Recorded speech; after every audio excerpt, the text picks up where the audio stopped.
Hi everyone, my name is Bhavuk Pujara and I'll be taking a short discussion session on how to prepare for CAT 2020. We understand CAT is around the corner, or probably you're just starting to prepare for this exam now and you don't know where to start, how to start. This class, this short session is going to help you understand how you can kick off your preparation strategy for CAT, preparation for CAT, what you should start from and how much you should do initially, how much you should ramp up in the coming period and things like that. So we'll have this short discussion to help you just kick off the preparation, what you should do in the next N months. And I've like distributed this whole preparation in 4 phases. First is, just kicking off, just understanding the basics. Then again, next 2 months, and finally, taking tests and mocks and understanding how you're time boxing your performance, because time management is another key of your whole, exam CAT and other related exams. So it's a short discussion by me on preparation strategy for CAT. A little bit about my background, where I come from. I scored a 98.3 in my CAT on 15, graduated from MBA Gurgaon in 2018. So I'll be taking a lot of sessions with you in the coming weeks and months on Mindworks platform. You can know more about me by pausing the video and reading this. Next, N-month strategy. Assumptions are aspirants are spending 11 to 12 hours each day at work or college. I'm not assuming that you have all the time in the day, to prepare for this CAT exam. I'll be telling you, if you're working, if you are in college last year, right, and you are spending 11 to 12 hours a day at work or at college, including the travel time and everything. So this factor is considered. Then you can take out 2 hours a day on average over weekdays and 3 hours a day on average over weekends, right? Another assumption is that you're serious about cracking this exam CAT and aspiring in excess of 98+ percentile. An aspirant has watched some reliable, reputed CAT 20 full-length test series, including Mindworks test series if you have, right? These have to be like full-length mock test series. The whole preparation of CAT exam, I would say, is distributed into these 4 phases. First is 200 hours of skill building, right? You have to build a strong foundation, a strong base to build your, other, I would say, accessories on, another, building of, I would say, advanced level concepts, advanced level understanding foundation, right? So you have to have a strong base. So that will start with skill building. Do not worry about what people are doing around. Your peers, your friends have already started taking tests and they've already completed half of the course. Do not think anything like that. I would say there's a lot of time to prepare for this exam, and respect the fact that everybody starts from the base. Some people have that basic aptitude built already because they must have prepared for a similar exam before, right? If not, they have been, studying related books, related, syllabus for a long time. So respect the fact that you haven't been doing that. If you have not been, if you have been doing that, respect it, that, okay, this is where your current situation is. This is where you currently stand. And this is where you have to be. So define point A and point B. Build around that. 200 hours of skill building has to be spent. 150 hours of concept revision. So you have built a strong base, right? But you haven't been practicing, or you haven't been revising those, different concepts that you have learned, right? It's going to be a big problem. So you have to spend an ample time in revising what you have already learned, right? Progressive learning, absolutely. But at the same time, revise what you have already doing. Keep it along, keep that learning along with you in the whole journey, right? Then 150 hours of practice and analysis, right? Just reading the concept, understanding the concept, and then revising it is not gonna help you crack this exam. You have to be practicing and solving a lot of different possibilities, a lot of different applications of particular concepts. So around 150 hours of practice and analyzing, where you are, and what is lacking. Probably some skill is lacking, or some revision is lacking. You remember the skill, but you don't remember which aspect of that particular concept has to be utilized in this question, things like that. So revision and skill building, going back there, is going to be explored in practice and analysis. Finally, taking 8 to 10 full-length mock tests. This is very important. Time boxing your performance is what we call it. You've learned the skill, you've revised it, you've practiced enough, but you haven't been taking tests, right? So if I give you 5 or 6 hours to solve 100 questions, probably you're good enough to solve that paper in 5 to 6 hours. But CAT is going to time box your performance. CAT is going to be like, hey, you don't have 5 6 hours. You have to compact. You have to understand which questions to select, which questions to reject, and the whole time management. How many minutes have to be spent, what kind of time has to be spent on a particular question, on a particular set of DILR, or a particular RC is something that you can only test and work on while taking full-length mock tests. So a lot of things you learn while preparing for these tests and taking these tests. So these three first: skill building, revision, practice, applications, and analyze what is happening. Move back if need be. Move back to revision, move back to the basics of the skill if need be. And finally, taking these full-length mock tests. And also analyzing these mock tests is very important. Going back to where the gap is. Strengthening your strength further and then working on the weaknesses is what we learn in this test series. Phase 1, 100% skill building. Start with number systems. Move to averages, arithmetic, modern maths, and PNC in terms of QA. Right? Source should be your reference books. The output is going to be that 60% of the QA section will be done if you're done with these chapters.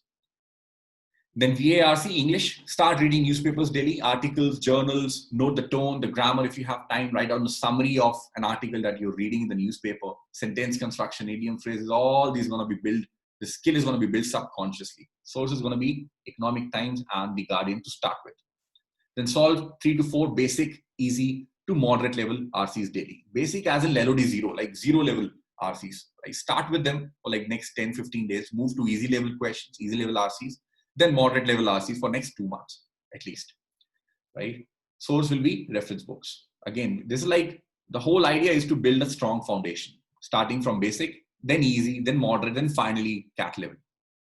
Output is going to be enhancing your reading skills will be enhanced, general awareness will be improved. So you're preparing for GK and also the interview. You'll start building your own opinions. You'll understand what the author's tone, if the author is being funny or the author is being sarcastic or witty, all these tones you'll start capturing. Basic grammar and sentence construction, you'll build that skill. DI and LR, there's no separate preparation required for DI and LR. I would only suggest that you solve 3 to 4 sets on daily basis for next n number of months that are left with you in hand. Start with basic level RCs and DI and LR questions, move to easy and then moderate level. And this has to be done on daily basis. Of course, there are going to be breaks. There are going to be times, days in the week that you cannot solve questions because you're busy with something else. That is okay, taking breaks, but make it a habit to solve DI, LR and RC questions on daily basis. And remember, improving in DI is a factor of quant, so practice is the key. Phase 2, we're going to be focusing 50% on skill building, then revision, that what you've done in phase 1, and then practicing what you've done in phase 1 again. VARC, things are not going to change here. Reading newspapers. The sources are not going to be more diversified. You can move to EPW, The Economist, and Business Standard. Initially, we were focusing only on ET and The Guardian. Now you can move to other sources as well. And you'll keep practicing VA and RC. RCs daily, moderate to difficult level RCs now. It's like next, another 2 months after the first 2 months spent in phase 1. Sources will be reference books plus previous year's mocks plus past year papers. Output, you're getting better at reading skills. General awareness is still getting built, forming opinions, author's tone, advanced level grammar, complex sentence correction. In QA, I would suggest once you're done with number systems and arithmetic and modern maths, now move to algebra and then finally to geometry. At the same time, you're revising and practicing difficult level questions on number systems, arithmetic, and modern maths. Okay. Sources will be reference books, previous year's mocks, and past year's papers.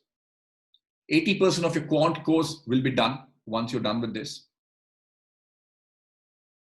Right? Once you're done with number systems, arithmetic, algebra, geometry, and considering that you haven't practiced enough in this algebra and geometry chapters, your 80% quant course is done. Your strong basis built, your basics are done. Now you can move to advanced level questions. This should be the phase, I would say, in August and September. When November is the CAT exam, or by August, September, you should be here.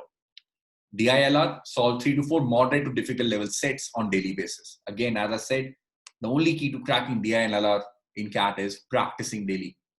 Registering what is happening in the questions in your subconscious mind, right? Because no matter how much exposure you have in DILR, you will still experience a unique question in CAT exam. The only key is that you understand the gist of the question, your basics are clear, and you've practiced enough that you know how to break a question. Sources will be reference books, previous year mocks, and past year papers. Phase 3, 25% revision. Now your skill building should be done with. This should be, I would say, again, September, right? When November is the exam, by September, you should be done with the skill building. All your course should be done. At least the basics should be done. Now you're revising and you're practicing, and also you're taking sectional mocks. VARC, nothing changes. You're still reading newspapers. You're still practicing RCs on daily basis now. Very much CAT and ZAT level RCs you're practicing. Sources will be past year mocks and past year papers and mocks. QA, now you're practicing 70 to 80 questions daily. This is September I'm talking about. Take sectional tests and then start taking full length mocks. Source will be reference books that you have by Arun Sharma sir and Meenakshi ma'am for VARC, and QA DILR by Arun Sharma sir, and then past year papers and current year mocks. 100% quants will be done by September end. You'll be now learning time management because you're time boxing your performance. Ki bhai, sectional test hota hai 60 minutes ka. 60 minutes mein how many questions are you able to solve? Right? So you have to work on that aspect now. Your basics are clear, your revision is done, practice is done. Now is the time to time box your performance. Analyzing so you can improve still. September end, you still have time to improve. So do not worry, and analyze what you're doing in your sectional tests, and go back and start also revising and start practicing again, wherever the gap is. DI-LR, nothing changes. You're still solving 3 to 4 moderate to difficult level DI and LR sets on daily basis. At the same time, you're taking sectional and full length mocks. Past year papers and current year mocks is what you're going to be referring. Time management is what the output is going to be. You'll be learning how to manage your time in the paper. Phase 4, this is October and November. At this time, no skill building is required now. Whatever you have learned, practice it, revise it. Practice it, revise. This is what you have to do. And of course, mocks and analysis, full length mocks and also sectional mocks if you have time. Right? VARC, nothing changes. Read newspaper. Now you don't have to practice RCs on daily basis because you're taking full length mocks, you're taking sectional mocks, and you're analyzing RCs and questions there. Right? So go back and analyze your paper of VARC, what you have attempted. Right? Take RCs from there and analyze them and practice them again. QA, again, nothing changes. Practicing 70 to 80 questions daily and sectional and full length mocks. DILR, sectional and full length mocks. You don't have to practice DILR sets anymore. This is October and November I'm talking about. Your sources will be past year papers of CAT and ZAT and IEFT and current year mocks. Output will be, you're perfect, you're very good in time management now, and you can analyze what is happening, what are your weaknesses, what are your strengths, and actually go back and actually, if you have time, can work on it. This is what the output is going to be of your efforts in October and November. Only revision and mocks and analysis. You cannot build a new skill. You cannot pick up a new, very different concept and try to learn it in the month of November, especially. Right? You should only focus on your strengths and keep strengthening your strengths. Agar aapke paas weaknesses hain, you still have some weaknesses, I would say pick them up if you think there's a scope to improve there. If you think that there are like 2-3 topics you couldn't do, I would say leave them in the month of November. Just focus on what you already have in hand. Of course, what you have in hand should be around 80 to 90% of the course. 10, 15%, 20% you can still afford to leave because you just don't have time to focus on that anymore. All right, so this is the preparation strategy I want to discuss with you. This is something really worked for me when I was preparing for my CAT exam in 2015, and I actually, discussed this with all my students even in the live session, that this is what you should be doing, practicing DILR, RC questions on a daily basis, and also QA. Start with number systems, move to arithmetic, algebra, and then finally geometry. This is something worked for me. I hope this works for you too. And reading newspaper is also very important because you're building a good reading habit, and also general awareness is getting built around that. So GK is taken care of. An interview, when they'll ask you about different issues in the world, at the national level, international level, you'll be aware of them because you've had a habit of reading newspaper for next 6, 8 months, 10 months until the interview. Right? So this is how you should do. I hope you enjoyed the session. I hope you follow the strategy. If you have any questions, any doubts, please get back to us on Mindworks. Thank you for watching this video. We'll connect again very soon.